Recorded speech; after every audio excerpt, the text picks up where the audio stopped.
நீதிமானின் கூடாரத்தில் ரட்சிப்பின் கம்பீர சத்தம்.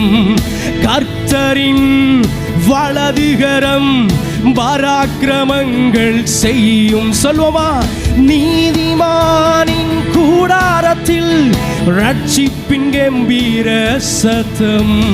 கர்த்தரின் வலதுகரம் பராக்கிரமங்கள் செய்யும். மிகவும் உயர்ந்துள்ளது, பராக்கிரமம் செய்கின்றது. பாடுவோமா? உயர்ந்துள்ளது. ஓ, வெற்றி சிறந்தாரே இயேசு, வெற்றி சிறந்தாரே, வெற்றி சிறந்தாரே இயேசு, வெற்றி சிறந்தாரே. நல்ல கையை தட்டி பாடுவோம். சிறியவர்கள் முதல் பெரியவர்கள் வரை